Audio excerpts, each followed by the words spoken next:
Good evening, ma'am. Love spell habiyo habdo. Love spell di yamna makan mudi lai ko isam samba simple spell hai tara. Simple spell means communication pamba mi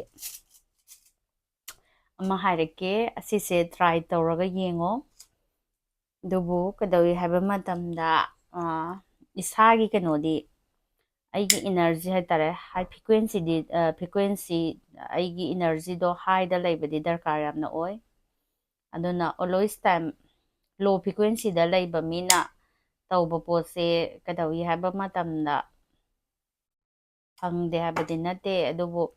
kanorom da satkibado hattaba rom da wakhallondo mingonda crush piba adagi crush means sap tauba adagi kanorom da oina satkiba adom nakanda oina leigine ko aduna kadawi haba matamda thaba ama tauba matamda isagi karma aina tawriba poto aina action ama lawkhalaga reaction lai haiba jimdi loi khangnaramani ko aduna isana tawba matamda aingonda lairiba intention se afabara phattabara sigi posima hana khanba ma darkar yamna oeba aina kamaina mingonda tawgadage haiba pose aduna always time isana aigi energy natraga aigi wakhalon se positive domda hana lainaba honabiyo ko yamna kano tawringeda aduna ne aina always time kappaga natragana wakhal nungaitana laibiganu kara amada natragana amada khallaga aigi wakhalon aigi pukning wakhanse hana sengtokpirau het haise sangadaba haireke potlam blue candle blue laitre na kalo white candle ama lauro ko aigi de isana semjabagi ni ko se blue candle ama laurani blue candle communication gi natragana kano amagi haitare magi wakhalon natraga intention do akoina mangonda olannabagi poche aduduga kai darkar oige hada feather ama darkar oiko feather se aigi oinadi kano oina sizinareba kunugi ko adu communication se kunuda hanadi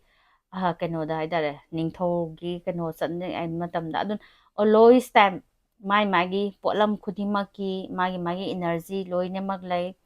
manifestation haibasida manifestation tawbagi technique mayam ama lay ko manifestation tawbagi technique mayam ama lay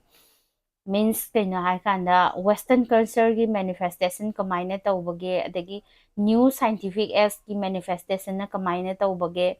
digi ahal o hadi akogi ahal laman sing hai tare thaini gi ahal laman sing na kamaina manifestation tawbage sigi posi mayam ama layeba adu bakoina sidaidane mina kay hani kano uba matamda lai tin adagi kano kaka sanabo oina ubasum yam yawganeba khambra adubu kedawi haba matamda potlam khudimaki magi lai tin sanaba adu toba ada tobagi wa nataba ko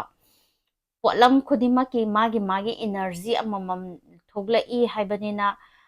wikada haitare biggles adagi kanoda law of attraction da seasonary se karino haibado hana khangoba law of attraction da seasonary sina kaino thought intention khudima se loina mag darkar oyeba amagi mathangda amagi mathangda step lakadabaneba intention past main priority kaino intention ai isagi intention adubo aina low frequency da lairagadi aigi intention do ngasagi thadoraiba aina kano thadoraiba energy duga aina khalliba posiga ultana satpa yaweba aduduna isana hana kaino hay kanda aije positive lehenba madarka yamna oeba calmness ama darkar oeba ko aduduna hojik darkar orise kai kaino haiba matamda blue candle ama blue candle laitre khalo white candle sizinaba yai white sina kaino always white se dum seasonal kari calm cool white candle sida singe aduduga directly nangna blue candle se phangde ai semjage haiba oragadi blue color masu kitang thao means kaino akanda candle color leidana candle color duna candle adi ayamana kaino dadi kari hani spell cast di kanogi hatara ke normally thanari ba wax ina sizinabadi yade si kaino aigi di wax to leizabagi aina semjabani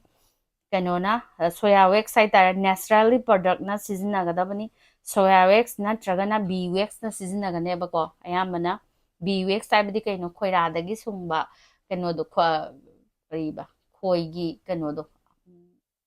aduduna natragana soya wax ko soya wax ina sizinnagadabani pasta blue candle ama darkar oirani adagi feather ama darkar oirani ko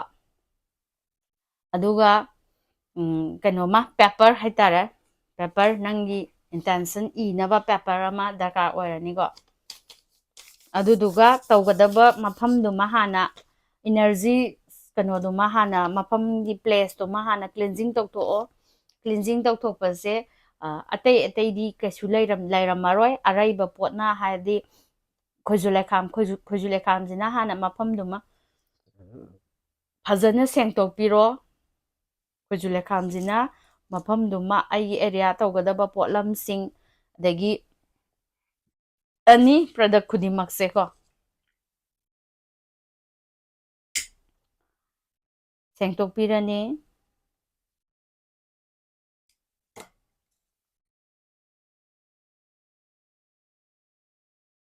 aduduga mathangdana kari darkar oi haba matamna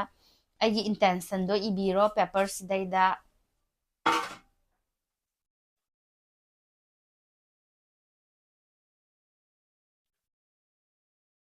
rose petal lairaba rose petal hape yai rose petal rose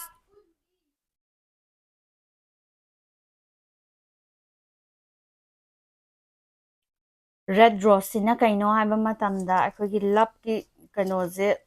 red rose na dum ulidana blue color oibe yai aigi oina red color oina sizinarige aigi nakta red color leibanina sidaida kaino haba matamda communication tawgadaba mi anidugi haitare kanagi maming nangna pau phawhalakadaba mido adugi maming hana iro sidaida fastly pau phawhalakadaba midugi person dugi maming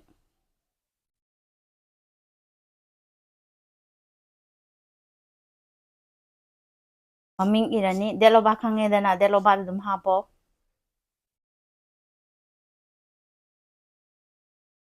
ahumlak iro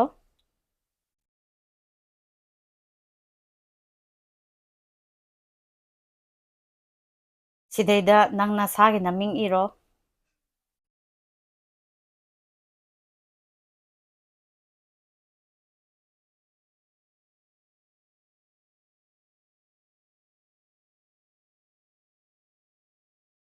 asangba iro delobar hapo isagi di khangamnina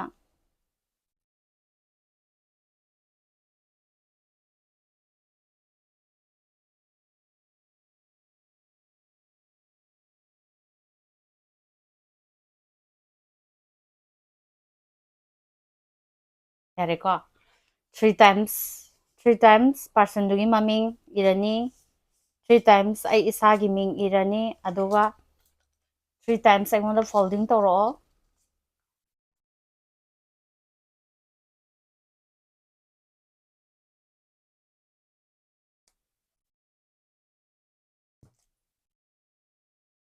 wait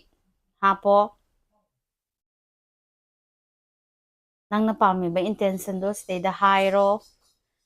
midu salo visualization toro thamgrani canon sida thammo sidaida canon sidaida nangna crafting tawba yai means rule mayam leiri adagi kano mayam leiri ko dum mayam ama akoina tawba matamdadi mayam ama hape haitare simple di isam samna kano tawge hairagadi si sidaida ꯁꯨꯃꯥꯏꯅ ꯍꯥꯞꯄꯅꯤ ꯑꯩꯒꯤ ꯏꯟꯇꯦꯟꯁꯟꯗꯣ ꯐꯨꯜ ꯁꯤꯗ ꯊꯥꯗꯔꯣ ꯑꯗꯨꯗꯨꯒ ꯀꯦꯅꯟꯗꯨꯁꯨ ꯈꯠꯂꯣ ꯕ꯭ꯔꯟ out ꯇꯧꯈ꯭ꯔꯅꯤꯀꯣ ꯁꯤꯁꯦ ꯑꯗꯨꯒ ꯁꯤꯒꯤ ꯂꯥꯛꯄ ꯋꯦꯛꯁꯇꯣ ꯍꯥꯏꯗꯤ ꯑꯐꯠꯇꯕꯈꯩꯗꯣ ꯀꯩꯅꯣ ꯑꯃꯗ ꯅꯦꯆꯔꯦꯜꯂꯤ ꯃꯍꯧꯁꯥ ꯂꯥꯏꯔꯦꯝꯕꯤ ꯏꯃꯥꯒꯤ ꯀꯩꯅꯣꯗ ꯁꯤꯟꯅꯊꯣꯛꯈ꯭ꯔꯣ ꯀꯃꯥꯏꯅꯅꯣ ꯍꯥꯏꯔꯗꯤ ꯑꯩꯈꯣꯏꯒꯤ ꯒꯝꯂꯥꯒꯨꯝꯕ ꯂꯩꯔꯒꯗꯤ ꯒꯝꯂꯥꯗꯨꯒꯤ ꯃꯈꯥꯗ ꯑꯗꯨꯝ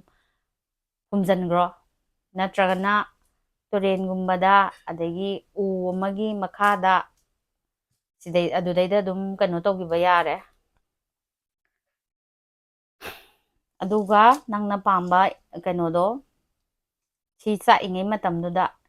ꯐꯖꯅ ꯃꯤꯠ ꯎꯏꯁꯜꯂꯣ ꯃꯤꯠ ꯎꯏꯁꯜꯂꯒ ꯚꯤꯖꯨꯑꯦꯂꯥꯏꯖꯦꯁꯟ ꯐꯖꯅ ꯇꯧꯔꯣ ꯏꯟꯇꯦꯟꯁꯟ ꯃꯦꯗꯤꯇꯦꯁꯟ ꯀꯣ ꯑꯩ ꯏꯁꯥꯗꯨꯃ ꯍꯥꯟꯅ ꯃꯦꯗꯤꯇꯦꯇꯤꯚ ꯃꯣꯠꯇ ꯄꯣꯔꯛꯑꯣ ꯌꯥꯔꯦꯀꯣ ꯁꯤꯁꯤꯒ